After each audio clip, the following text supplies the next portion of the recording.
to fear. We were moving mountains long before we knew we could.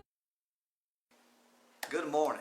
If you want to be happy, think about famous people. That may take a little explaining, so let me do that.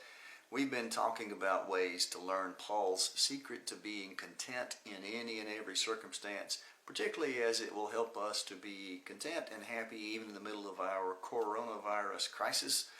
So how do you figure out any way to connect being famous or famous people with that? Well, Paul gives a list in chapter 4 of Philippians, and he talks about things that are excellent and praiseworthy, and he gives a list of descriptors, and one of those is whatever is admirable. Whatever is admirable, think about these things. And if you look at that word in the original, it's really a compound word, and part of it means good.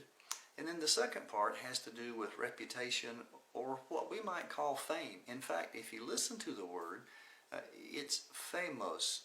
The compound, euphemos, good fame, good reputation.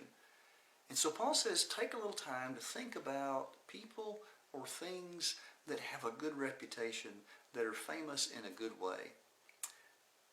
Those things and those people quite often don't make the news. When I start thinking about what or who is admirable for me, there are a few what we call famous people, but the ones I really admire, they're not the ones you're going to find in the news usually.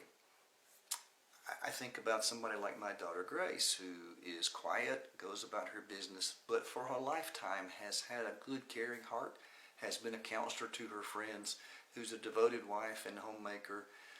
That's not going to put her on the cover of a magazine, probably, but maybe it should.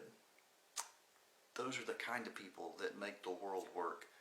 Or I think about moms who are raising children quietly at home. Moms who teach their children to be well behaved, to grow up believing in the Lord, to be bright and articulate and enjoy life. Moms like my daughter-in-law Rachel, that's somebody who ought to be famous and whom I can admire.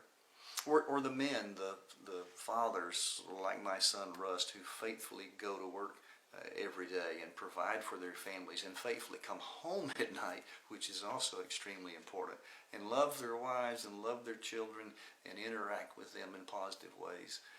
That's a good reputation. You could go on and on. I could talk about my wife. Certainly I've already done that some. But it goes beyond, and I don't want you to think just about what I talk about. What about you? For you, who is admirable? Think too about maybe local businesses and merchants, the ones you would be quick to give a recommendation for when somebody says, hey, who should I use for this? The ones you can say, hey, they've always been faithful, they've always been good, they've always been fair. Those are people with a good report, a good reputation, who are admirable in the sense that Paul uses that word. Here's a challenge for you. Here's a thought. When you stop listening to this, or even now, just go ahead in the comments below this post and talk about somebody. Maybe it's a person in your life that you're close to personally. Maybe it's a business, some institution, some organization, something that you know of as a place with a good reputation, a good fame.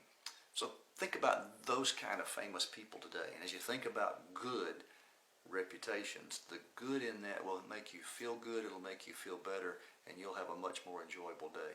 Focus on that, think about that, and may God bless us to have a good day.